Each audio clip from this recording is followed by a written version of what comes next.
Right, here we are Yeah. for the first of our regularly scheduled video recordings. Yeah, whatever we're calling this thing. Exactly, I don't think we've Yeah. got a name for you. So Not yet. I would say it's fortnightly, but you'd say bi-weekly. So Mhm. Yeah, we're going to try to make good on that one. yeah, exactly. That's right. That's right. Yeah. Yes, I remember when I went to Canada actually, and I used the word fortnightly, and I moved over there when I was living there, and used the word fortnightly, and I was actually quite amused by that. They understood what I meant, but I asked them. They said they wouldn't use the word themselves. So, Yeah, I mean, I've heard, I'll do it in a fortnight or something like that, but I haven't really processed what the term was. yeah, So, exactly. yeah, Mostly Brits and Aussies and Kiwis, I think they use that. In sounds any good. case, All right. why don't we introduce ourselves? Vernon, do you want Yeah. to go first? Well, let's see. Off the top of my head, I am just some guy who moved from Minnesota to Florida to escape the craziness, the riots, uh, and well, it's been great here. Otherwise, I've been involved with since the tail end of last year, I've been a part of A Voice for Men, and early this year, I've become one of the senior editors, actually. So I've been pretty busy with that one. Last year, of course, I was one of the co-hosts with Chris Vody of the American wing of the International Conference for Men's Issues. And aside from that, I'm just trying to just setting an example and doing my own thing. And yeah, that's just my approach to everything. A lot of my focus as of late has been more on the MGM side of things. Speaking as an intact American myself, but I guess nowadays, I'm kind of gearing more attention towards the whole Roe versus Wade kind of a sort of deal. Now that's kind of more hot topic. I've been kind of quiet on that before, but I guess I'm kind of made to force my hand on this one. So sort of reached that point, really, hasn't it, in the US now? Mm-hmm. Yeah. Yep. What about you, Robert? How do we know you? Right. So, yep. So I've been involved in men's rights for about 8 or 9 years now. I saw the problems for a long time. Even when I was quite young, you sort of look to the 90s, I saw a lot of the problems, but what I failed to realize how severe many of them were. And it took me a long time to sort of come to terms with how severe they were. And I've often said I was 80% red pill by the time I was 20, but it took another 20 years to go the rest of the way. But when I realized that how serious things were, I felt I really had to step up. So been involved with A Voice for Men for a number of years. I was an editor for many years, and in January, Paul Whelan approached me and asked me if I'd be interested in taking over the site, which I was. So he transferred the site to me in January, and yes, we've been running it along with some other people ever since. And actually, you've been involved for a couple of years now. Would be a couple of years, Vernon. With the site or With just the Voice for Men. Oh, no, just last year. Oh, it was last year, right? Time. No, yeah, right, yeah. It's all been kind of sudden for me. Yeah. Yeah.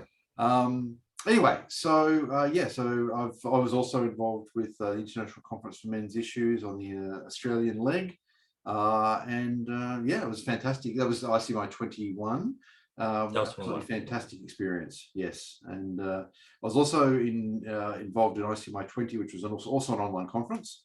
So that was originally going to be in Sydney. I was going to be running that, but unfortunately, with the pandemic, it all had to get cancelled, and so we moved it online. And I also did ICMI 17, which was in Australia.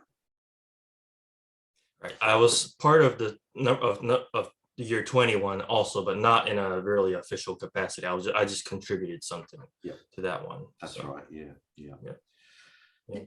Yeah, so it's interesting you mentioned before being an intact American. That puts you in a relatively small proportion of the population, actually. I think so, and there were multiple factors, right? Like it had to do with me being a U.S. citizen born abroad in Japan, but it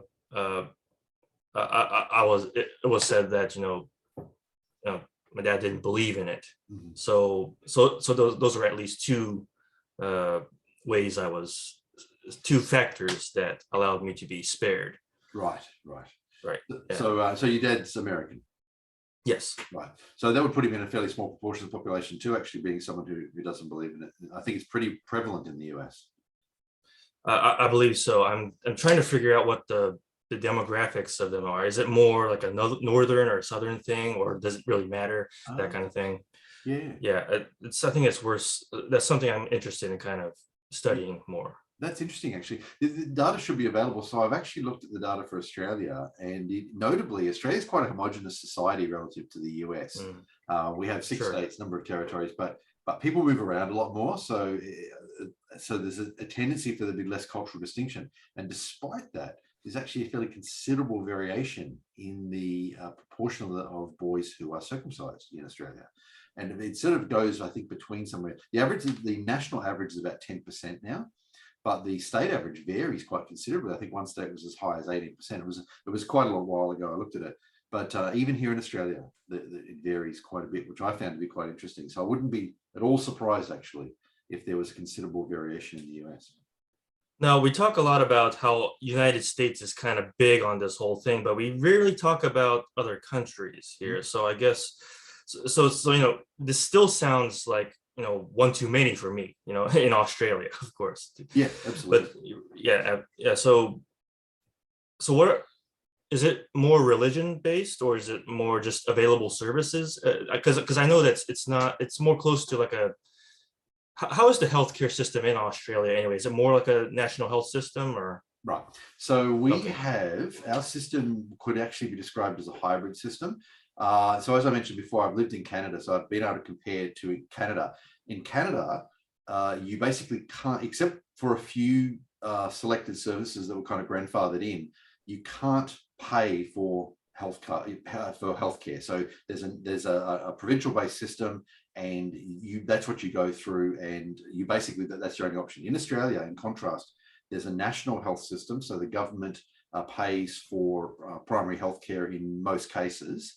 However, you're allowed to pay for healthcare if you want to. So if I needed an operation and I didn't want to wait through the public system, I could just go to a doctor and drop money on the table and have that and have the operation, or if I needed one. So I often describe our system as hybrid. It's kind of interesting. I think the Australian Medical Association has some years ago, not that long ago, I think only a few years ago, dropped support for circumcision, and the rate was already quite low. As I said, I think the national rate is about 10%, but it's dropped considerably in the last 2 generations. And I actually think it actually has something to do with an American influence. So now I don't know what the rate was before World War II, but we had a lot of American soldiers here during World War II, and it really it did have quite an influence on the culture in many ways.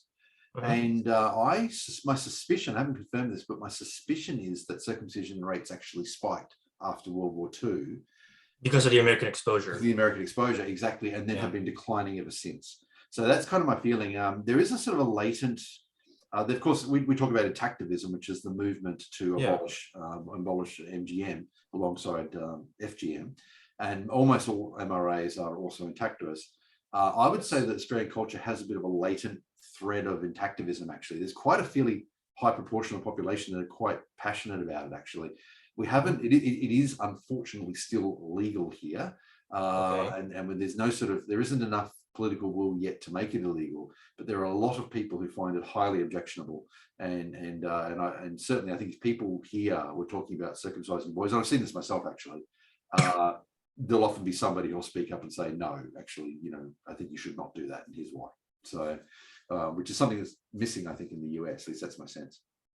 Sure. Well, to go back to the American influence. So, a lot of the times I hear story because I follow Brother K and the Bloodstained Man and everything like that. And there's like a lot of anecdotes from European women saying that they've never seen a circumcised one. And, those who have experienced it says it feels horrible.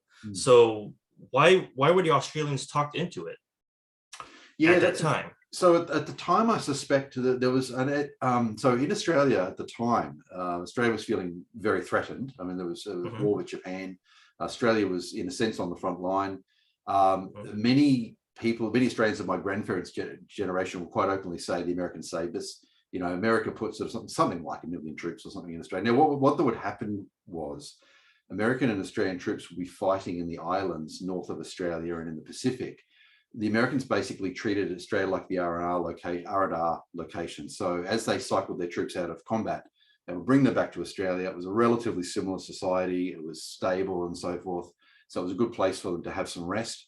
And had Australia been directly attacked, there would have been a lot of troops, American troops here to help defend the country. So I think it was a win-win. So as a result, though, I think a lot of Australians of my grandfather's generation would absolutely say, the Americans saved Australia in terms of the military force that they put here to defend the country.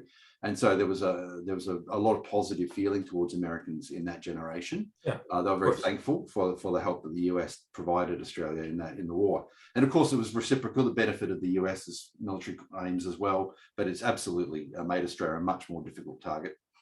So I think there was a lot of positive, that sort of positive aspect, and that reflected in the culture. And that's my suspicion. I haven't been able to confirm the rate before, but my suspicion is it did spike.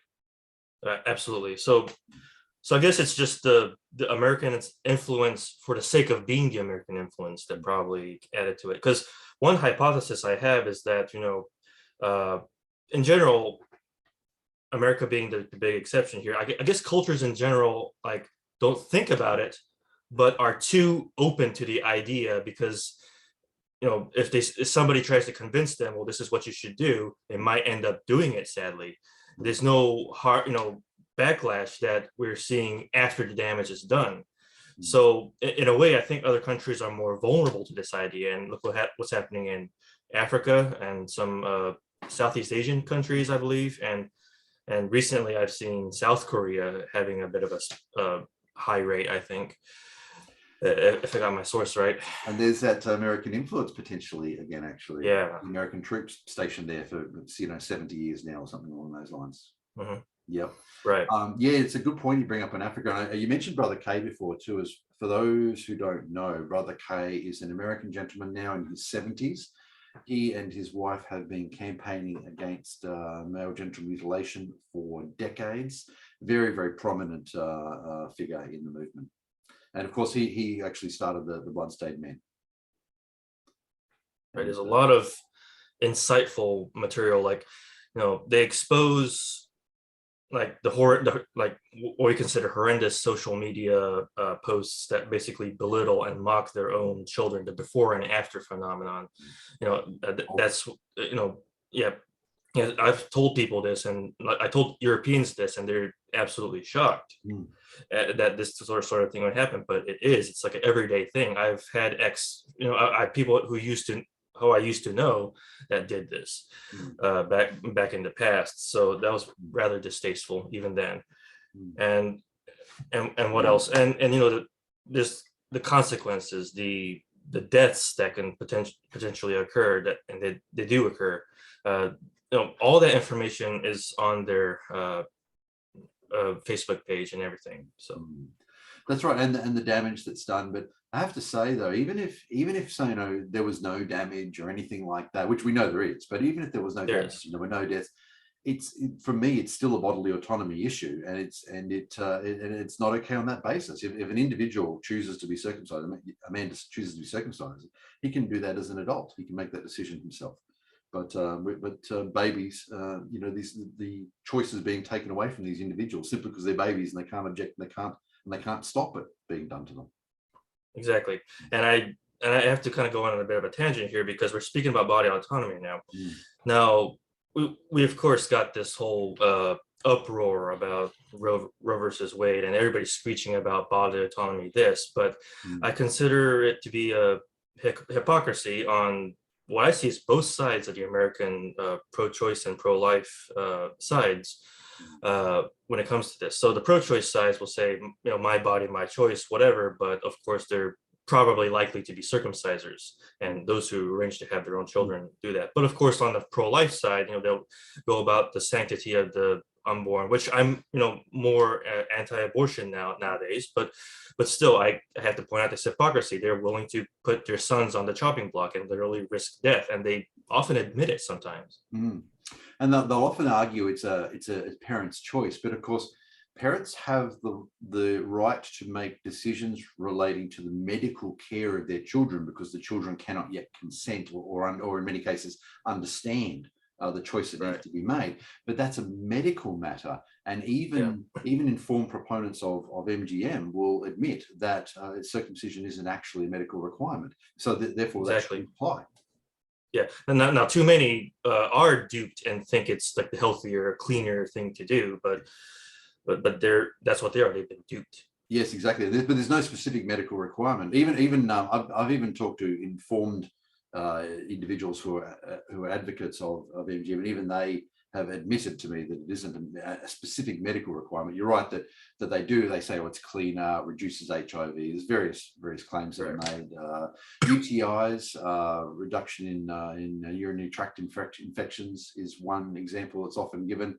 But of course, as I often like to say, so UTIs are actually more common in females than males, regardless of whether the male's been circumcised or not.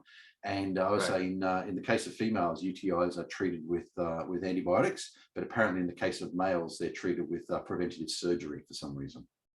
I see. Yeah. And by the way, speaking as the intact American guy here, no STIs, no diseases, and I'm not what you would call an abstinent kind of guy. So. So it's interesting, actually. I've heard in Africa. So it's interesting to even have a look at the places in the world where circumcision predominantly occurs too. So the Middle East, large parts of Africa, essentially the United States. But as you said, is growing in places like Asia. But one problem, you mentioned Africa earlier, one problem I've heard, and it's really quite concerning. There's been a lot of Western organizations, the Bill and Melinda Gates Foundation is one, where they've been pushing circumcision in Africa. They've been advertising and so forth. But one thing that I've heard it may be occurring, and this is something that we suspected might occur, is that people are starting to view it as, because they pushed on the basis of an anti-AIDS line, people may be using it as an alternative to condom use. So what I've heard this has referred to, I think it was either Hannah Wallen or Karen Strawn on the Red Radio when they were talking about this. I think they referred to this as a surgical vaccine. I think it is. All right. Yep. That might have been the term they used. I probably don't have it all right, but it was something to that effect. And basically, they would get it and actually proceed to have more debauched, more unrestrained sex, and then proceed to get more infections. And certainly more unprotected sex. Exactly. Yeah. Right. And so there is some evidence that this is occurring, and the AIDS rate may be increasing in some of these countries now in Africa, compared to what we were seeing before, where use of condoms was actually quite successful. So this is really concerning, actually, and really, I mean, if I think the obvious solution to the risks of AIDS is things like condoms and so forth, rather than trying to, for some reason, they're trying to argue they should circumcise and use a condom, but if using a condom, Well, yeah, I mean, condoms kind of, it's that much of an obstacle in terms of the function and the sensation. Anyway, if we can go into this kind of territory in this podcast. Oh, absolutely. Yeah, right. But it is, yeah, right. Mm-hmm. No, go on. But the thing is, the more, this is a personal opinion of mine, I don't think many share it, but the more abstinent one actually kind of takes the education of the sex phenomenon, the more, if they must have it, they're willing to do it in the most undisciplined sort of ways, I think. Because I've heard instances of like people who are virgins by either not voluntary or voluntary, but what would happen is that if they say that, if the opportunity comes that I would have sex, I will not use a condom. And and based on their mental state, they're not going to use any other kinds of restraint, like pulling out or anything like that. So the more anti-sex the mindset is, when they have to sin, so to speak, then they really run into some serious problems. Yeah, because they're engaging in unprotected sex. Right. Yeah, Exactly. Yeah, it's interesting. In fact, there was some research that suggested that people who were religious were not actually less likely to have sex. They were just a lot more likely to feel guilty about it, actually. So I haven't got That's that, more the yeah. yeah, I haven't got that research to hand, but I remember reading that a year or two ago. Yeah. So I mean, this is the thing. I mean, we in the West, we come from sort of I guess the preceding society was Victorian society, which is perceived as quite prudish. My book, by the way, as I've mentioned before to Vernon, is called The Victorian Fallacy. And the reason I picked that title is because people seem to think that history was a lot like the Victorian era. Well, first of all, it wasn't. And secondly, even the Victorian era wasn't that much like the Victorian era, because the Victorians would like to present this idea of prudishness, but there was some pretty wild stuff going on underneath the veneer of civility. But in any case, yeah, through history, people have engaged in sex, a lot, okay, or with whoever they wanted to in many cases. I mean, people historically, in fact, historically, a lot of societies had sex practices that would make us blush, right? So I think there's a perception today that our society is a bit wild when it comes to sex, but in some ways we're actually kind of a bit on the conservative side. Yeah. But throughout history, non-monogamy has been common, and adultery has been common, and all these things have gone on in every society. So irrespective of the sort of the veneer they wanted to present to the world, like the Victorians did. So but anyway, I just wanted to comment on that. So in Middle Ages Europe, for example, it was very, very common, and this went right through to the Renaissance. It was very, very common for people who were engaged to begin a sexual relationship. So we tend to think of people in medieval Europe as being a bit prudish and being really anti-sex before marriage. In actual fact, to a large degree, once people got engaged, they usually began a sexual relationship at that point. And Sure. So William Shakespeare's wife was pregnant on her wedding day, right? And it's been estimated by historians that about 30% of brides were pregnant on their wedding day in his time, in the sort of 17th century. So this was pretty common. People having sex and pregnant on their wedding day. All this sort of thing has been a fairly normal state. People tend to think this sort of thing's modern, but it's not. Well, I wonder if it has to do with the fact that none of us are really comfortable with our ancestors having sex. So they had to. So we're always imagining that. Well, we kind of have this imagination, this illusion that since we can't imagine them today doing such a thing, they must have never. I hate to break it to everybody. Mm-hmm. That's right. Yes. Right.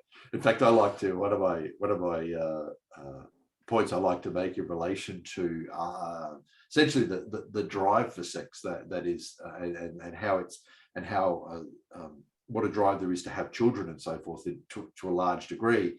I like to point out that each of us is the end result of 1 billion years of sexual reproduction. For 1 billion years, our ancestors have been sexually reproducing. That's a huge selective pressure in terms of the desire to reproduce and have children and all the rest of it.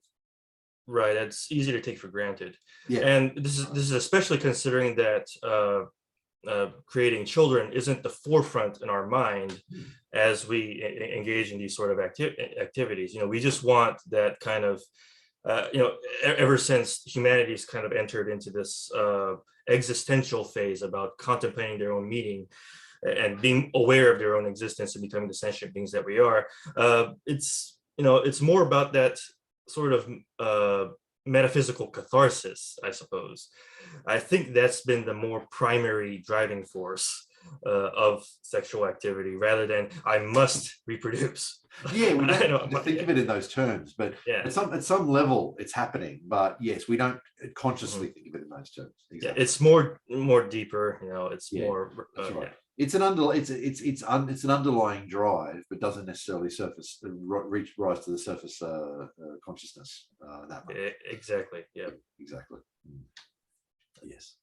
So it's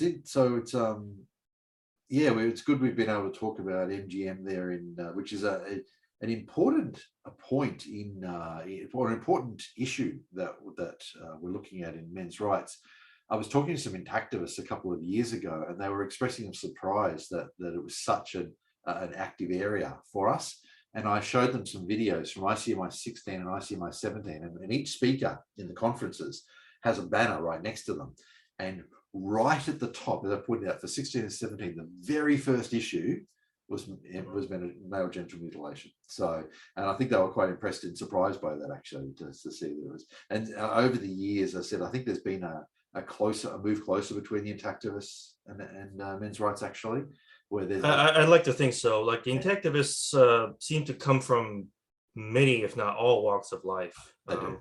Yeah, that's probably the place I've seen the most ideological diversity in. So there's definitely that intersect between the men's rights and intactivists, but it is enough to consider them basically distinct but slightly overlapping movements. That's exactly right. That's right. I'd say, yeah, that's right. It is an overlap, exactly, where most MRAs will be intactivists, but only a minority of intactivists will be MRAs, which, by the way, is the same thing with anti-feminism too. So where there's plenty of anti-feminists who aren't involved in men's rights, but most people in men's rights would call themselves anti-feminists.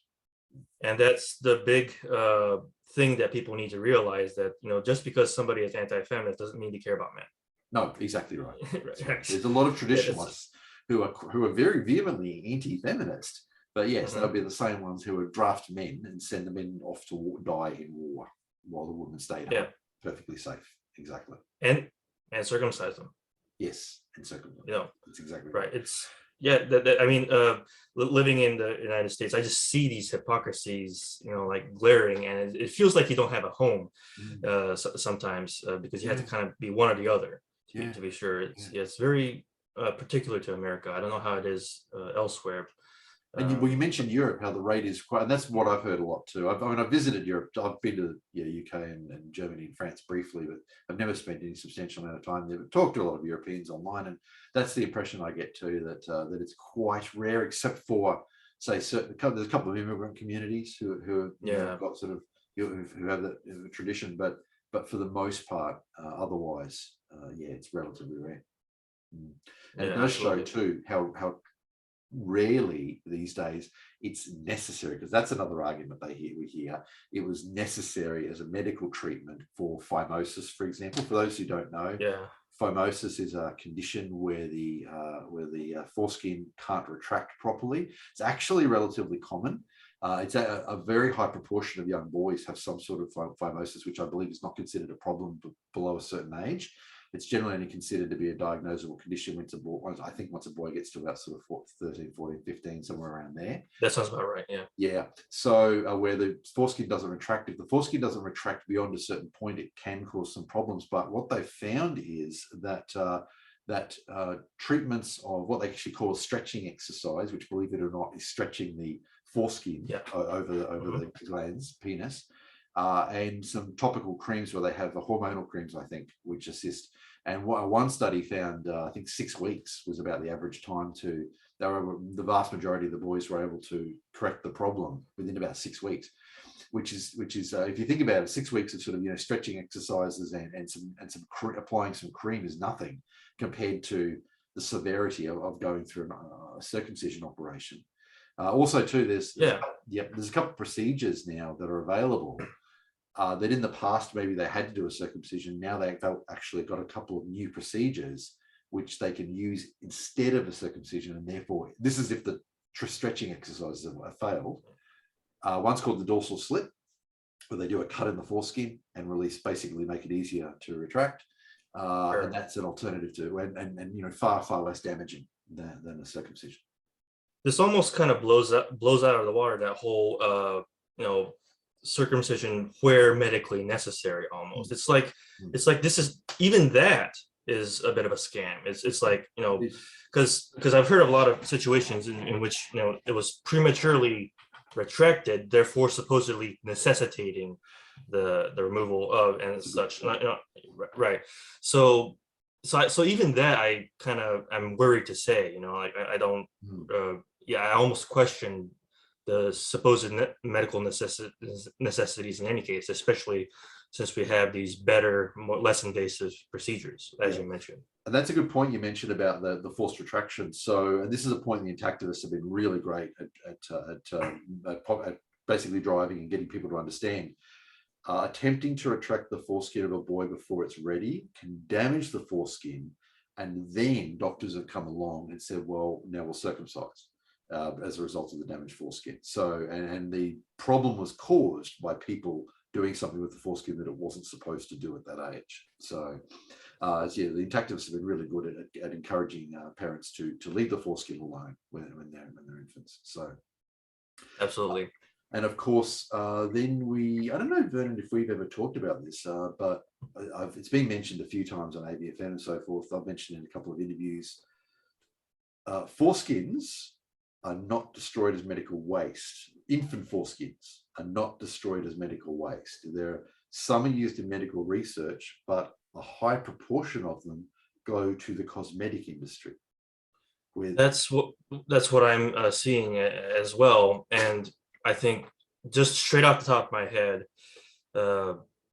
what's her name? Kate Beckinsale, and the other one, the one I always get Sandra Bullock did something. Sandra Bullock, that's the other one. Yeah, right. So those are two big time people saying I got the penis facial. Yep, and I think Oprah may have done something too, actually, at one point. Oprah promoted it for at least. I don't know if she's a recipient herself. Well, I mean, I guess she has to be if she's a big proponent of it. Yeah, but she did promote it, didn't she? Yeah, right. That's right, and that's right. They grow the material from infant male foreskins, and then they apply that. They basically produce the material, which is then put in the cream and applied to the face. And just it's awful. It really is absolutely awful that this is going on. And the hospitals are selling these foreskins. That's, I think, a lot of people don't realize too. The hospitals are selling these foreskins and they've got quite a nice side business going on. So the hospitals, American hospitals in particular, are incentivized to try to get parents to agree to a circumcision, because the hospital will then take that material and sell it. Yeah, it's kind of, you can't be paranoid enough, right? I mean, when you think about anybody else that might have young sons, and they have to go to their pediatrist, appointments and stuff like that. I'm just kind of like worried in the back of my head, like, well, God, is the parent going to have the willpower to say no to every attempt to kind of get at it? Especially when you've got someone in a position of authority claiming that this is the right course of action. You've got doctors, as you say, and specialists and so forth. Yep. Exactly. Right. Yes. So it is, but I believe even in the US, the rate is declining. Is that right? I want to think so. Yeah. Right. I need to see the figures again. It's kind of hard to see which figures are more authentic. So it's kind of hard to trust. For me, it's hard to trust which media is the more objective kind of a deal, or which one's propaganda. It's really hard to tell. So. No, fair enough. Yeah, but it's an interesting point you mentioned about regional variations. Once you found that out, I'd be interested to see that, actually. They will probably make a good article for A Voice for Men, actually. Yeah, I hope I can find some straight objective research on that one, to be sure. Yeah. So I think for this, for this series of videos, we're going to talk about all sorts of topics. So we've talked about circumcision, a lot of male genital mutilation. One final point I'll mention, I think probably we might move on to another topic if we've got something else we're looking at. Male genital circumcision, what we normally call circumcision, is not intrinsically less damaging than female genital mutilation. So in fact, they've rated the different forms of genital mutilation, and male genital mutilation, circumcision, is about halfway up, actually. So about half of the forms of female genital mutilation are more severe, and about half are less severe. So both MGM and FGM are, of course, extremely damaging. And we're in general for MRAs, and A Voice for Man is explicitly looking at MGM and FGM MGM being made illegal alongside FGM. FGM is already illegal, but yeah, basically we want both forms to be illegal. Absolutely. This is one thing I'm very much for making illegal, to be sure, because strictly on the basis that it is a violent act perpetrated on a helpless being. Exactly, that's right. A tiny infant who can't Right. consent or even understand what's going on, Yeah. they're removing part of his body. I think if you take a step back and sort of sit back from the culture of it, it's absolutely extraordinary that this is okay in the 21st century, that anyone's doing this. Well, sure. Well, I've been trying to mull over what's actually kind of keeping this going, right? No, most people say it's because there's money in it, but they're not talking about why it makes the money. Right, that money is just a tool to make things happen, but there aren't in itself the problem, right? The real problem, I would say, is just the fact that nobody really cares, even to this day, that boys get hurt for Yeah, being boys, compared to girls. yeah, And they would say things like, he took it like a champ or anything like that. At 7 days of age, he took it like a champ, so yeah, to seen that speak. so And many so, times. yeah, right. So I said before in the past, why not throw him against the brick wall, see if he survives, and that's it. Might as well just do that, right? Yeah, Right. But hurting the poor infant anyway. Yeah, but this brings up a good point actually, which sort of even segues into another topic we were looking at, talking about misandry. We refer to this as the empathy gap. Now, obviously, feminists have talked about things like the wage gap, and we're happy to debunk that. There's an earnings gap. Yes, men on average earn more than women, although even that's not always true now. But overall, it is true. But it's an earnings gap, not a wage gap. But anyway, there is a one genuine gap. There is the empathy gap, where both men and women tend to intrinsically care less about men than women. Right. And it gets reinforced by the idea that, women are more intrinsically valuable in the biological context and the metaphysical context, even how they're supposedly this divine feminine. We rarely talk about the divine masculine, if such a thing even is ever postulated. But but in both physical and metaphysical terms, the gyneolatry is real. Yes, exactly. That's right. Exactly. In fact, the term we often use at A Voice for Men is gynocentrism, as we've discussed many times, where a preponderant view of basically looking at society from a position of putting women at the center, where the argument being that it's not just biological, but the argument being that we need women to survive in order to reproduce, and if we lose our women, our society won't be able to reproduce, and so forth. But I've made the point that there are 8 billion humans now. So even if we were in the past at risk of extinction, or had to protect women in order to allow the community to survive, I think there are so many people now that even if that view was valid in the past, I don't think it's valid anymore. Right. I would even go in and say that there may be something we don't know about the past that maybe even then it wasn't really necessary. It was just they were imitating some pre-human natures, or they came up with some misguided conclusions that allowed so many male deaths. Maybe the male deaths weren't the thing that sustained in the name of female survival. Maybe none of this was necessary. I'm a bit nutty here, but No, that's fair. I would, yeah. It's an interesting area to look at. I mean, so you're basically arguing that maybe even historically that probably was. I think you're saying maybe not as important as we tend to assume it was. Well, yeah. I mean, I think they were just going by some really false pretenses. I think I mean, I'm pretty sure I'll get a lot of disagreement from people on this one. Well, it's a great topic to discuss, and it's one we've posted articles on at A Voice for Men many times and discussed. Right. There's differing views there about the extent to which the survival of women needs to be prioritized in order for a community or species to survive. For example, sure. I mean, if you lose males, you still lose genetic diversity. That's, by the way, I believe is the reason why most species have 1-to-1 male and female gender, because if you think about it, if you just needed to prioritize the survival of women, then why not have 90% female? Because you could, you know, and Exactly. right, fertilize with 10% of male. And the reason that I have seen proposed is that the 1-to-1 ratio maximizes genetic diversity. So you need both.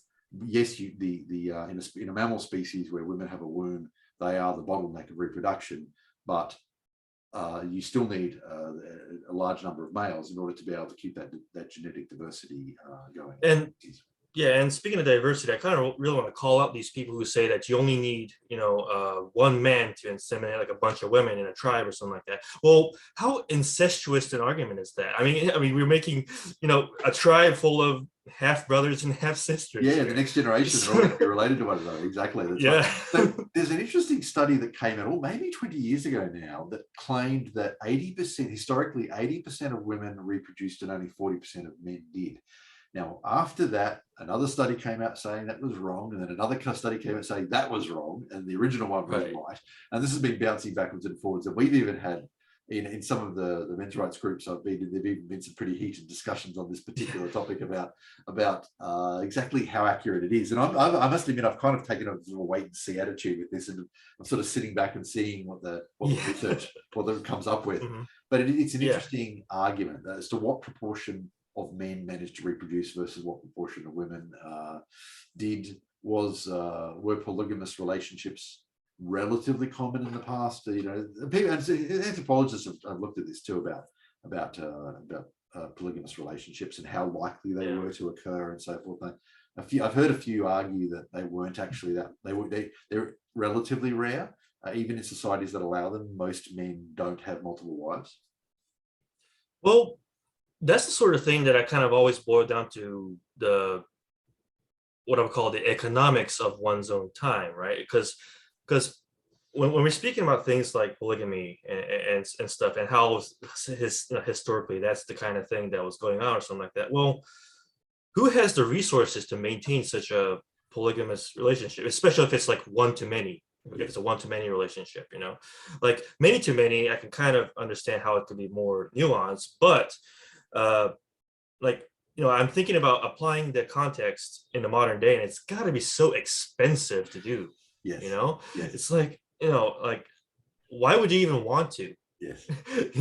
Right. There's actually an American TV show, I don't know if you've ever seen it, called Big Love, which basically goes into that. So Big Love is it's about a gentleman who's part of a Mormon sect. I know the Mormon sect, the Church of Jesus Christ of Latter-day Saints don't like the word Mormon, I think, but I describe it as perhaps a Mormon sect where they're maintaining, unlike the mainstream church, they're maintaining polygamous relationships. And one aspect they actually go into is that this guy's basically financially strained by the fact he's got 3 wives, and he's really under quite a lot of stress. And the show is sort of a drama comedy, and a lot of the humor revolves, particularly the first couple of years, revolves around the fact that this guy is having to basically bust a gut to keep 3 wives and 6 or 7 kids or 10 kids or something.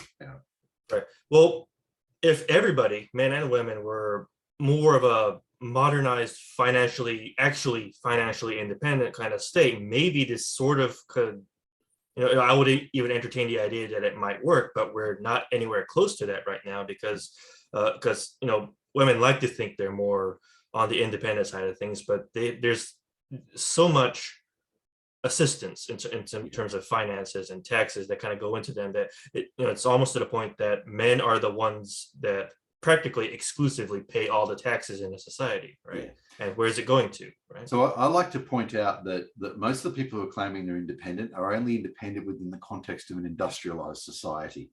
So there are very few people, men or women, who are genuinely independent. And in fact, if you look at the ones, there's been a few actually TV shows about people who are living in the wilderness and so forth. The overwhelming numbers of people who choose that lifestyle are male, from what I can see. But even then, it's only a relatively small proportion of the male population who choose that level. Yet for the rest of us, we're nice and safe. And as you say, we if we get in trouble, emergency services will come and help us. And there's all sorts of resources and support available. And you make a very good point about taxation. So the bulk of taxation is actually paid by men. and the bulk of services are actually used by women. So society taxation to a large degree is actually transfer of wealth from men to women in Western civilization. That's actually true.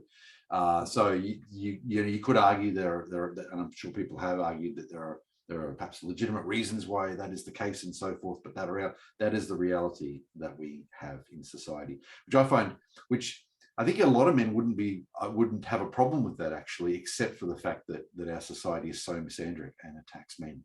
So exactly, we maintain it and we're attacked. So they're not even thanked for it anymore. Yeah, sure. And I'm the kind of guy that said, see, here's the thing. I'm not advocating for an exit from industrialized society per se, right? I think kind of a back and forth is kind of nice, and kind of having your feet in both areas is probably the better thing to do. But if we make taxation into not taxation, make it actual voluntary contributions, because I come from a very libertarian stance on this sort of thing, right? Like services paid for voluntarily on their own time, that sort of thing. I think it might change the state of things, but I don't think it'll mean the end of industrialization either. So that's just something worth thinking about. Maybe that could be a step towards actually lighting a fire under women's asses to actually contribute something, and so to speak. So from a libertarian point of view, you're more in favor of lower taxation and so forth, which of course the US actually has lower taxation than, say, Australia. We're not Australia, by the way, is not the most taxed country in the world, despite what some Australians will tell you. When I went to Canada, almost as soon as I got there, I heard Canada's the most taxed country in the world. That's not true either. If you want to go to the most taxed country in the world, you're probably looking at Belgium or the Netherlands, actually, I think, and also Scandinavian countries have extreme. I've heard Denmark was pretty well taxed. Exactly, that's right. Yeah. So they tend to have very high tax rates relative to even other industrialized countries. But in any case, yes. So it's interesting to look at how different societies have done it. Most Australians, for example, I think, are fairly okay with the arrangement we have in terms of services that are provided by the government.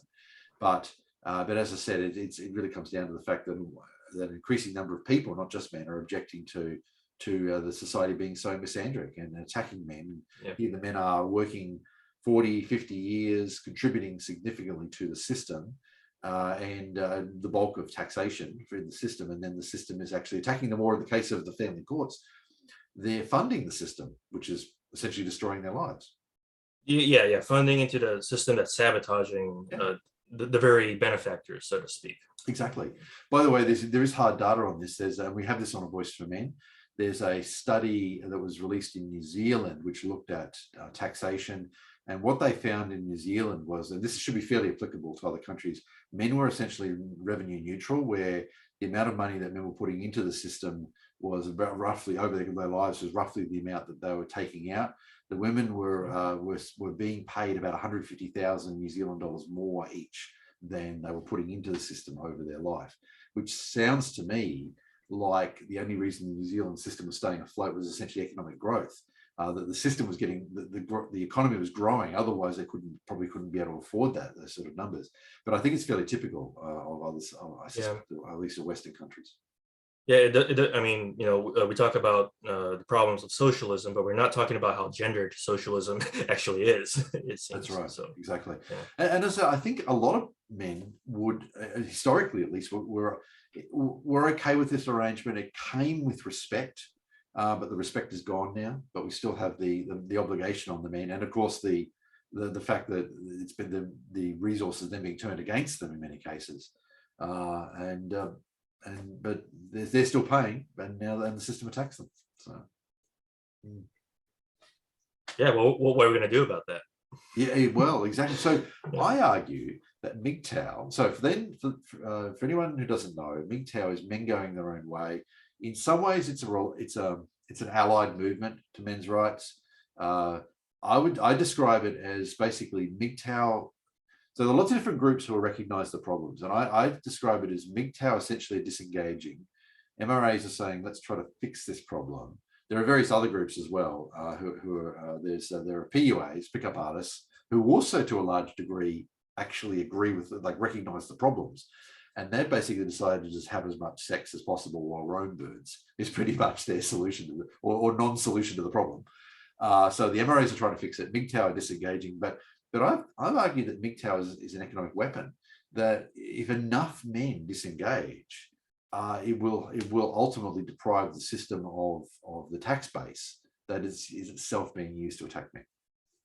My interpretation of MGTOW is pretty consistent with what you just mentioned here. In fact, I would say that MGTOW is more of a men living for their own sake. That's another way I can say. Yeah, I mean, that's what going your own way is. It's doing what you want with your own life, not beholden to someone else's expectations. Yeah. So in short, it's just men's independence. It's just men's liberation. That's right. And imagine being against that. Exactly. Some MGTOW do deliberately minimize their work and so forth to sort of essentially disengage with the system to a certain extent. And yeah, it can mean that they just pursue their own interests. But there are others who most MGTOW, and this would be the generally accepted definition, do not maintain long-term relationships with women. There are some who actually argue they're MGTOW, they say they are MGTOW and do have long-term relationships with women, but that would be a small minority. So to a large degree, they're not, but some of them disengage economically as well, and even deliberately go out of their way to minimize their involvement in the system and the amount of tax that they're paying and so forth, and deliberately work part-time rather than full-time. And that goes back to, of course, balancing with their interests and so forth. They've got plenty of time to pursue their own interests and so forth. Yeah, it sounds like a market solution to the problem. Right. Yeah. And also too, and I mentioned this on a Reddit post a little while ago. It's something I've been sort of, I guess, mentioning over the last year mainly. I thought about this and I realized that I think MGTOW is also a sex strike. So it's interesting because feminists keep saying, I mean, I spend a lot of time collating this data and posting it, and because people tend to forget, I know, particularly with the 24-hour news cycle, you'll hear something and then you'll move on and so forth. But if you really start to record these things, you can start to see these patterns. And over the last 10 years or so, there have been a lot of calls for sex strikes. Feminists have been keep calling for sex strikes among women. Mm-hmm. And it's, I posted out on Twitter recently to a feminist who was doing this, said, a sex strike again? We just got over the last one, But anyway, I think while this has been going on, and I think there's plenty of evidence that, and I've got some data on Wiki for Men about this, and I'll be putting some stuff on A Voice for Men. I think the vast majority of sex strikes don't happen, and they don't achieve their aims, even to the extent that they do happen. Meanwhile, MGTOW, I think, is a sex strike. I think men have actually been going on, have basically just very quietly initiated the sex strike. What's very consistent with that is that, with MGTOW being a sex strike, like these women sex strikers, I think you know where I'm going with this, but they've been on thin ice, because like the advent of sex dolls, sex robots, they're coming, and I assume that MGTOW may, maybe they don't have to be MGTOW, but a lot of them could gravitate towards that instead. That's where they choose to put their money in. That really is in effect like a sex strike. Yes, and you're right about the sex dolls and so forth, and they're becoming more and more realistic, and even in the last 10 years, there's been a huge explosion. Actually, Mike Buchanan actually did a video on sex dolls and so forth a while back. So it's an area that's I think getting quite a little bit more interest, and it is interesting that this is occurring at the same time that we've got feminists arguing that women should be going and engaging in sex strikes and so forth. So I do think that we could even potentially be looking at a perfect storm. We've already got a very low birth rate, and we may yet see it go lower. To be absolutely sure. I mean, we were freaking out before about overpopulation and such. That's right. But clearly it appears to be the opposite.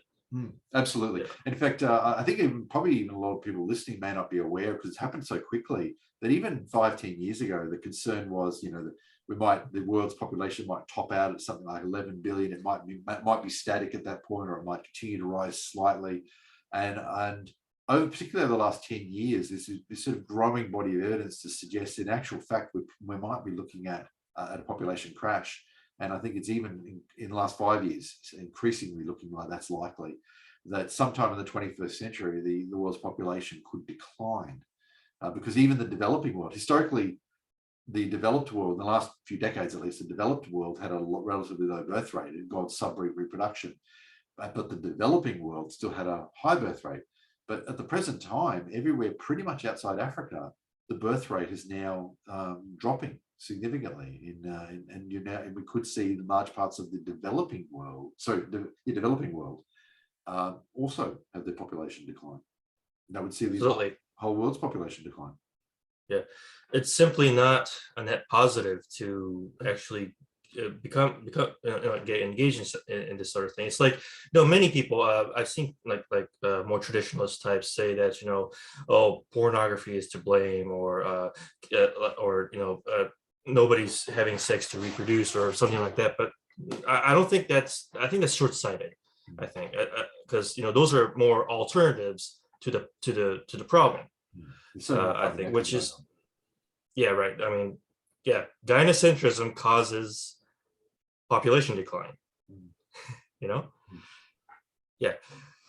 I mean, everybody's saying like, the men really need to step up and have families. Well, okay, what's disincentivizing? Yeah, that's right. And this is where it comes back to something like the MGTOW, where a lot of them are choosing not to have children. And by the way, many of them will say they want to have kids, but they just feel in the current circumstances, it's not a realistic option for them for a variety of reasons and the way that society is treating men. So I think that's a big difference too between the MGTOWs, and they often get compared to extreme feminists who are the MGTOW to a large degree will say we'd like to have kids, but we just can't. And here are the reasons. Yeah. Versus the extreme feminists where they say, oh no, we don't want to have kids, whatever. So yeah, I think it's interesting. We will see that we are seeing that occurring. Yeah, it's definitely worth exploring because so I want to go on a bit of a tangent here. If we still have time, by the way, yes, I'm assuming we can go on for a little bit more. Right. Yeah, people say that so there's a lot of talk about feminism being on the decline in places like Japan and China and such, right? Mm-hmm. Like the women are flat out rejecting it, so and that's well and good, right? But why is there still a low birth rate in places like Japan? Yes. Japan's known for it, right? Yes. So there must be a gynocentrism there anyway, even though the feminism is allegedly declining. So feminism is not the only problem. So it's interesting. I'm glad you mentioned Japan, because I was going to mention, ask you a little bit more about Japan too. So we hear about the grass-eating men in Japan. Now, my understanding of that is that for particularly a couple of generations in the post-World War II, you had the salaryman who was basically working himself to death in Japan. Yep. And you've got a younger generation of men coming up and saying, you know what? I've seen that happen to my father, my grandfather, and I don't want that life anymore. So some people have argued that it's a parallel to MGTOW. I don't know, having lived in Japan, what are your thoughts on the grass-eating men? I think it's, I don't know how consciously it is the same philosophy behind MGTOW, but I think the idea is the same. It's so in comparison to, I guess, more, would you say that in the Western world, people don't really expect much from boys? Mm-hmm. Yep. Okay. Now, in the Eastern world, it's a bit of an opposite. We expect so much to excess, from our children, and I think a lot of this has to do with burnout. Right. Okay. Yeah. Yes. Right. Yeah.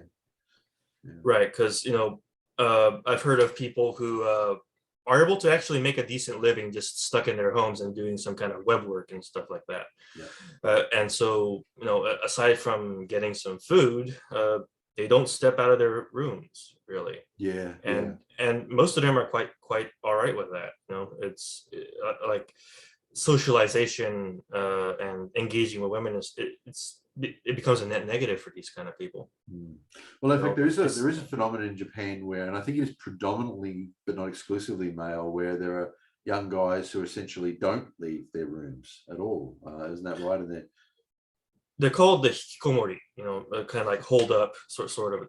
Like there's been cases in which it gets so bad that they take over their house and kick out some of their own family. That's an extreme case, Right. but like, Yeah. yeah, they actually board up their own houses and kick out any other family members, Oh.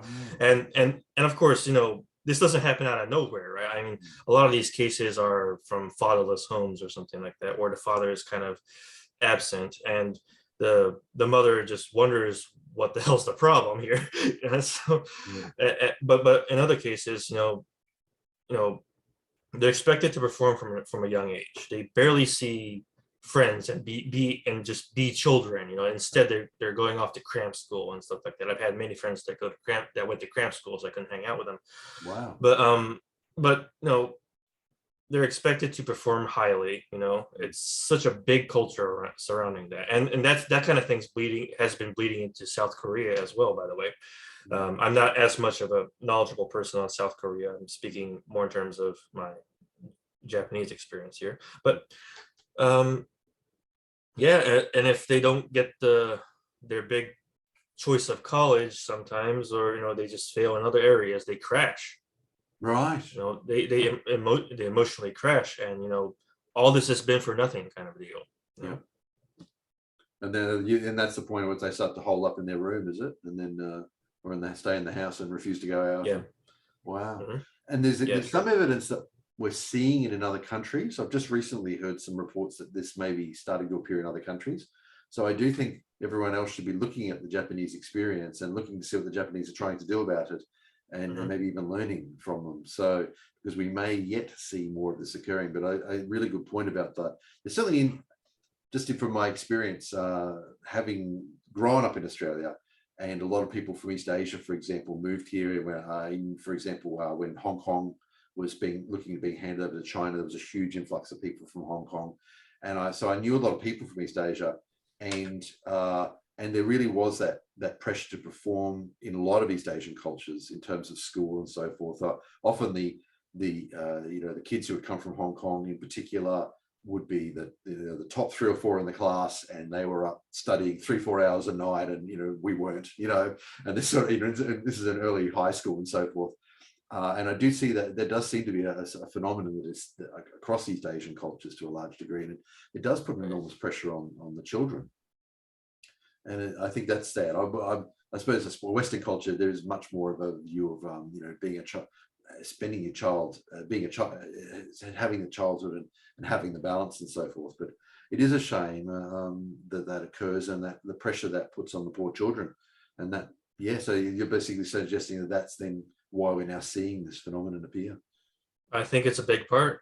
Yeah.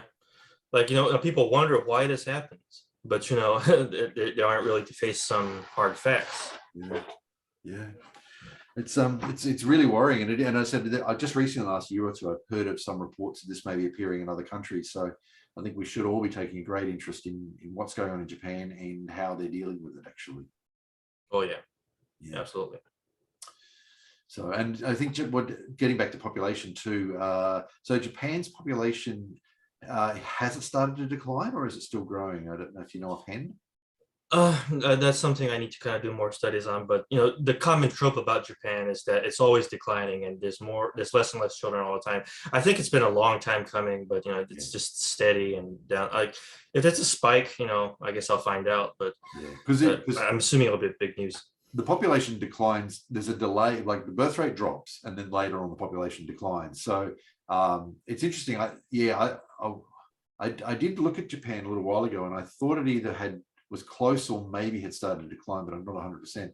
But Russia, interestingly enough, just earlier today, I was having a look, and I was reminded that during the peak of the Cold War, the population of the USSR, or Russia in the USSR, was about 200 million or something, and it's down to 143 million now. So Russia's population has declined. They did pick up a little bit there for a little while, but it started to decline again, I think. So we are seeing countries, that are starting to decline outside the West.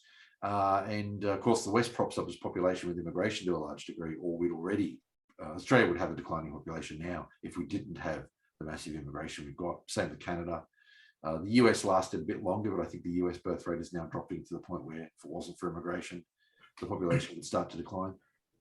Yeah, absolutely. And speaking of that, I guess another factor is playing in is that, in the name of cultural identity and national purity, there, for all practical purposes, there isn't really an open, I don't mean open, but like an active immigration policy in places like Japan, right? Like you're not, like if you're not Japanese, you're not a citizen, basically. Yeah. And you'll never fit in. That's the attitude that these people have. And, and it's so tied into their race. I was having a conversation yesterday with some other people. You'll see that ahead of time, but just this idea that racism. You think the Western world is so racist and such, right? But not nearly as racist as the Asian countries. And a lot of other parts of the world too, in all honesty. There are some very racist parts of the world. Middle Eastern countries, for example, still treat sub-Saharan Africans absolutely abominably. And Libya, I mean, they had, and this is an area I want to talk about actually, because they had sub-Saharan African men on the auction block in Libya within the last 10 years, within the last 5 to 10 years, where as Libyan society had a series of problems there in recent years, they had chattel slavery again, selling sub-Saharan men on the auction block, just like they did, 100, 200 years ago. I mean, slavery obviously has never gone away. It's still around. There are more people now, but go on. But I was wondering if, so you would then argue that it's almost more common today than it was. Well, it is. There are more people. There are more people enslaved today than any point in history, but as a proportion of population, it's relatively small. I think around 40 million people are enslaved. Oh, true. Yeah. Yeah. Okay. I'm actually kind of. Go ahead. Sorry. No. So and a significant proportion are men, and it's not talked about. Well, yeah. So that's one thing, and another thing I think is that we had this kind of idea that only white people can enslave blacks or something like that, and so that contributes to the ignorance about how it happens in other ways, and that's how it kind of goes run away with it. It's interesting you mention that, because being the history geek I am, I've always had a fascination with history, and I've pretty much read as much as I could growing up, and so I always knew that slavery was common. Essentially, my view, by the way, is that slavery is essentially a function of agriculture. So slavery seems to appear when agriculture gets established, and when industrialization comes along, it becomes uneconomical. So it's notable that societies almost always decide that slavery is morally wrong just after it becomes uneconomical. So it's almost they haven't considered the moral implications of slavery. Until it's not worth it anymore, basically. And then they that's terrible. We got to ban that. Yeah, exactly. Oh yeah. Kind of riding the bandwagon instead of actually being principled. That's exactly right. So so it is slavery of one form or another has pretty much been with any agricultural society, and whether that's in Africa or in Europe or in Asia, or wherever it happens to be, slavery was there. I mean, the Barbary states are a great example. They were essentially North African groups, and they would prey on Europeans. They once depopulated an entire Irish village. The village happened to be called Boston, by the way. Sorry, Baltimore. Sure. My mistake, Baltimore. I knew it's had the same name. Baltimore. Yeah. Sorry, not Boston. Not Boston, Baltimore. So the Irish town of Baltimore. The slavers from the Barbary states came in, and I think there were 2 or 3 people who were out of the village at the time. They were the only people from that village who didn't get carted into slavery in North Africa. They think that for about 400 years, Europeans avoided building their villages on the coastline, too close to the coastline, because raids from the Barbary states was such a serious problem. So this has been a common theme through human culture for thousands of years. Yeah, and continues to this day. Yeah, sure. And I think a lot of it just boils down to the lack of regard for the individualism of all men, and that's right, and women, too. But right. But yeah, I guess this idea that humans are means to others' ends, and I accuse most forms of common morality of perpetuating this by accident. So I think it's no wonder it's been so constant, I think. Yeah. And it did. Said it was integrated into many societies. I mean, the Romans are a classic example. By the way, a lot of slavery historically wasn't racial at all, or wasn't. It Sure. wasn't. Yeah. So if you went to a slave market in the Roman Republic or something like that, you would see people from across the Republic and neighboring areas. Often it was people captured in war and so forth. And the losers, as it the were. losers, exactly. That's right. Yeah. That's right. So you would see people from England all the way through to Africa and so forth in the slave market. This is an area I want to talk a bit more about. There's a problem in Southeast Asia. Getting back to this is more Southeast Asia, not East Asia, but Thailand in particular. There's a big problem where men in particular will go to, say, Thailand from some of the poorer countries in the region, like Laos, looking for better economic opportunities, and these guys will basically be captured, and they will actually chain them to fishing boats, right? Then sail them out into the sea. These fishing boats will not go to land for years. They will actually basically keep fishing, and when they've got a full catch, another ship will come up and load it onto the bigger ship, which will then go back into port. And these guys, they're stuck on these ships for years at a time, not seeing land. And it's overwhelmingly men that this is happening to. And this is the Thai fishing fleet. Here in Australia, we get seafood from Thailand, for example, and some of that seafood is sourced from slave labor. So I think we should be looking. Should be starting to look at like they've done with chocolate. We should be looking at tracking the supply chain for things like seafood, and getting companies to certify that they don't have slave labor, because this is overwhelmingly men who are out in the Thai fishing fleets, for example, being at sea for years and years at a time, never seeing land, chained to the ship. They chain them to the ship whenever the other ship would come up to offload the catch, so they couldn't escape. And they're there and just basically worked to death on these ships. I think that's the sort of thing that's worth encapsulating in some graphics and such, so we can kind of disseminate it more towards people, not just the men's rights movement, of course. Yeah, that's a good point. And I mean, everybody's going on about animal cruelty and like products and stuff like that, but they don't consider things like slave labor, and even the jewelry market. I hear about blood diamonds.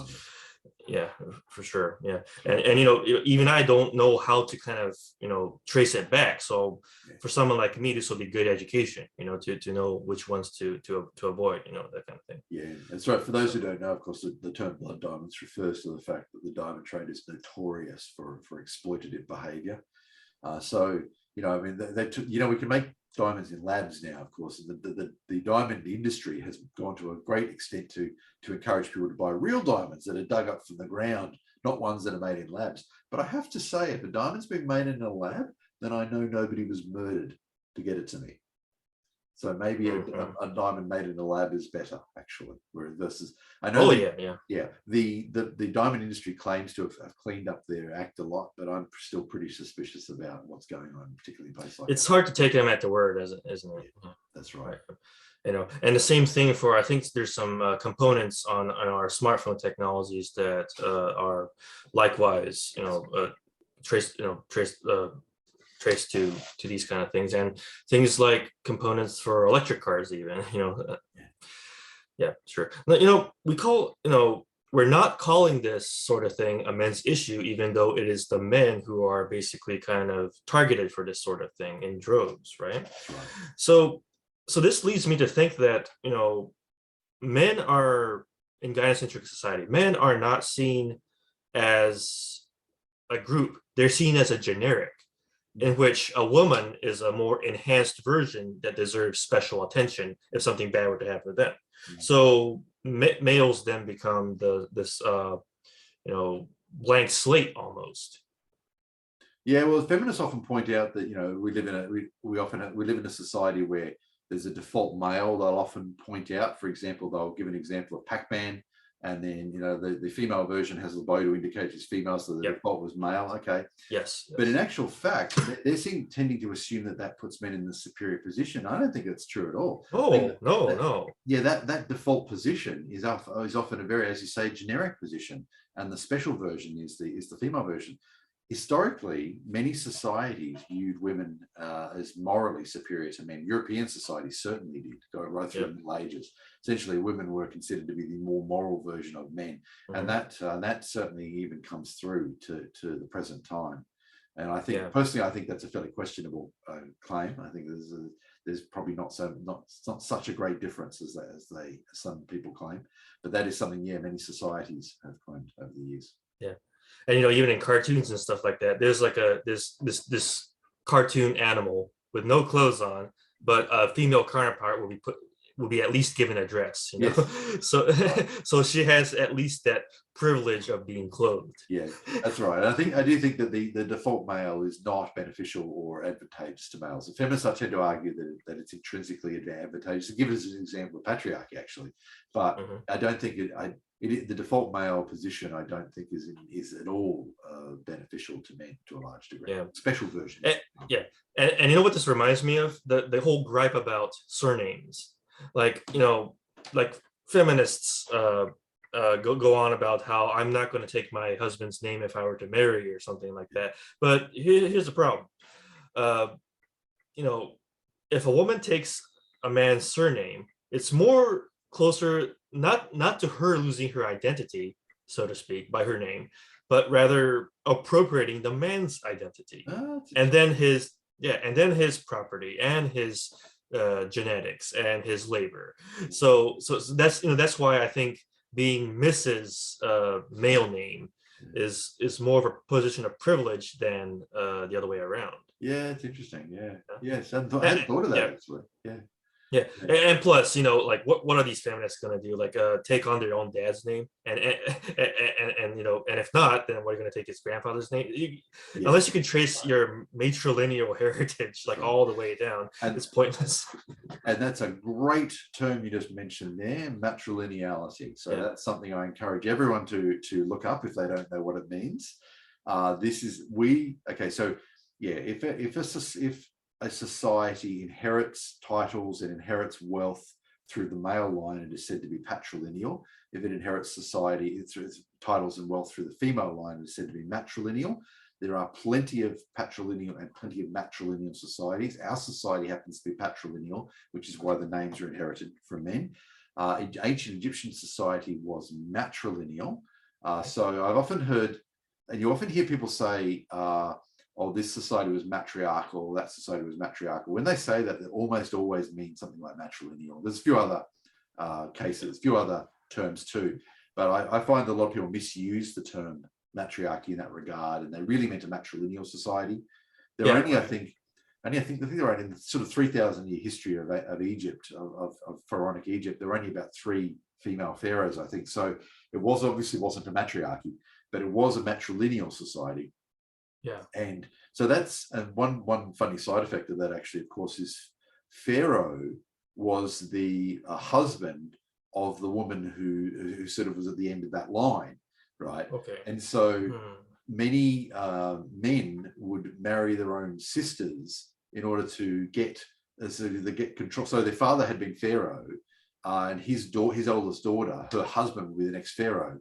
So they would marry the brother and the sister off so that the son would end up the next pharaoh. Right. Like something that just popped into my head. We always talk about, peasants and poor people kind of inbreeding with each other like that. But it's more like a aristocratic sort of deal, isn't it? That's right. It is actually. You see this with Europe too, of course, where you had the royal houses of Europe being so interrelated, where you had things like hemophilia famously turning up in the Russian royal family, for example. And so that's right. It is more of a problem, I think, with aristocrats in a lot of cases. But so that's where that comes from, of course, that our society was historically patrilineal, and so the name was inherited down the male line. But that's all it meant. I mean, there are plenty of matrilineal societies around the world. There are various other aspects like matrifocality and matrolocality that I talk about in some of my speeches with ICMI. Yeah, But and wasn't Paul Elam the one who said that, what we generally call patriarchy, what we also likewise mean is patrilineality. exactly, Right? that's almost always what it means. Yeah. And I like to make the point that people kind of lack the vocabulary to describe what they mean, and so they use the terms matriarchy and patriarchy incorrectly when they really should be talking about things like patrilineality and vocality and locality. So there are societies that are matrilocal, for example, where husbands move to their wives' family, whereas more societies have been patrilocal, where wives move to the husband's family. But there are some that are matrilocal, for example. They're still not matriarchies, but they are matrilocal, and there's that sort of thing. And I encourage everyone who's with interest in this to understand these terms, these correct terms, to describe what they're talking about instead of misusing patriarchy and matriarchy. Yeah, it seems like people kind of take, and so one side takes and runs with a certain limited set of vocabulary and make outlandish claims, but then the reaction to that commits a similar error, in which you then take that thing that they ran away with and say that it is the opposite, I suppose. Like one example I've seen recently is the word autonomy, right? Yeah. Okay. Because in the wake of the whole Roe versus Wade thing, everybody's screeching about autonomy. Now, I think that what they really want is for men to pay for abortions, for killing fetuses, but that's not autonomy, right? Because you're not the one really in charge of it, right? At the very least. But then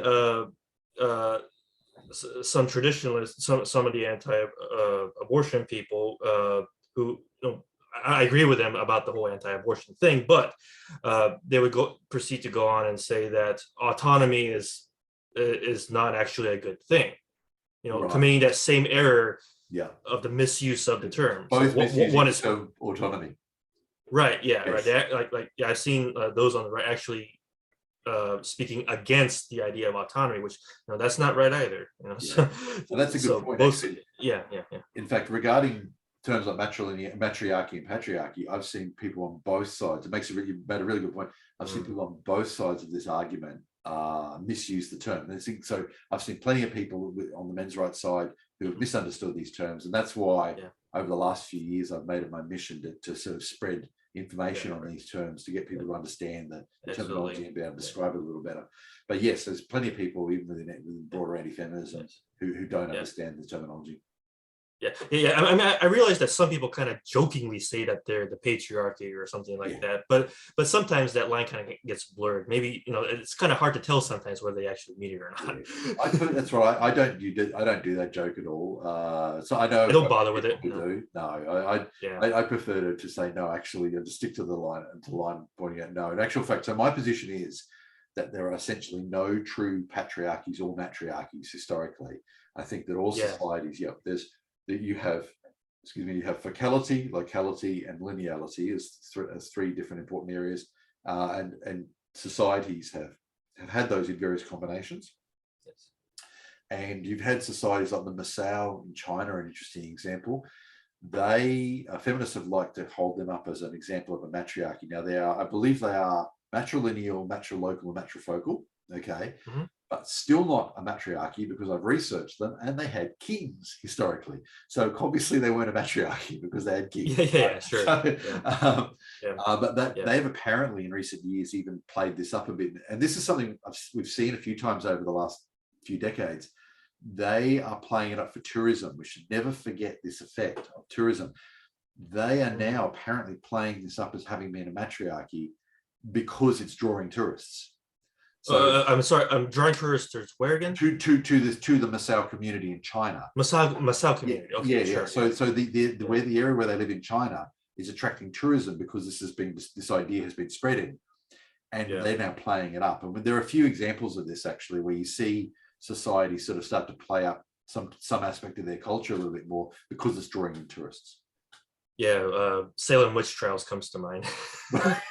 Actually, it's an interesting example, actually, Salem, where they tried to, for a long time, the towns tried to sort of suppress knowledge of this until they realized that they'd make a lot more money if they, Yeah. yeah. Which exactly. does Chernobyl have tourism there? They did before the war. They did? Yes, absolutely they did. You can go to Chernobyl, or could go. You can't do it now, but you could go to Oh Chernobyl, yeah, yeah, and they yeah. had tours into the restricted zone. Oh So I think sure. it was half an hour near the reactor or something like that. So they timed it so it was relatively safe, and you couldn't eat anything while you were there because it's dangerous to eat stuff in Yeah. with radiation exposure. But absolutely, yeah, they did before the war. You could go to Ukraine and book a tour of Chernobyl, Oh, where they, uh, you drive there and only be in the zone for, I think it was about 30 minutes or something like that. So it was relatively mm, safe. sure, yeah. Yeah. And although there's so much nuance that deserves to be applied to things like patrilineality, matrilineality, and those kind of things, I still think that gynocentrism is still more prevalent and is all over the place and throughout history for sure.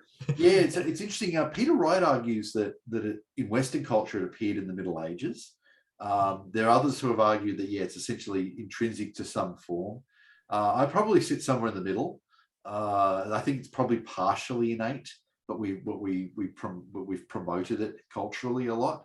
But yes, it absolutely is real, demonstratively real. It's all you have to do is Yeah. sit back and look at the society around us to see. Yeah. That even today, look at the US's arguments over drafting, putting women in selective service. I'll make, it's not a draft. It's the list you'd use if you initiated the draft. But right, and how resistant both sides of the aisle were to a large degree to women being included in that list. I mean, it's not a draft. It's not like they have any. Being included in that list won't cause women to have to go into the military at this point.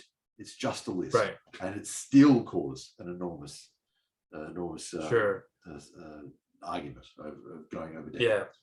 Yeah, and back to the origins of gynocentrism and such. I think the seeds were sown much farther down, but it really coalesced and bloomed, I suppose, closer to where Peter Wright has it. I think. Yeah, that's interesting. Yeah. Maybe some examples could be found elsewhere that kind of vary in time as well, but that's worth looking into. But the one thing that I'm very hesitant about the innate hypothesis is that the implications are kind of bad, because I don't believe that men are destined to sacrifice themselves for women biologically. I don't believe that. So as I said, I suspect there may be a small component of that, but I think it's overwhelmingly, predominantly cultural. So my view is, I've said my aim is we should eliminate gynocentrism to the extent that we can, is the way that I've put it. So basically, we should attempt to minimize it. If we can't completely eliminate it, we should at least try to minimize it. I want to leave with a bit of what I hope is an optimistic note that like if even if there is some gynocentrism that still kind of lingers on, I think we could still hack away a ton of it. Oh, absolutely. I think it's overwhelmingly right. And true. And I really do think it's possible. Like, I'm very confident about that, but people need to kind of apply themselves, I suppose. Do you know something? I think we've started. I actually think we've started in these last few years, in all honesty, with some of the things that have happened with Johnny Depp's trial, with the defamation trial, for example. Yeah. People are seeing things and talking about things that they wouldn't have even looked at a few years ago in terms of.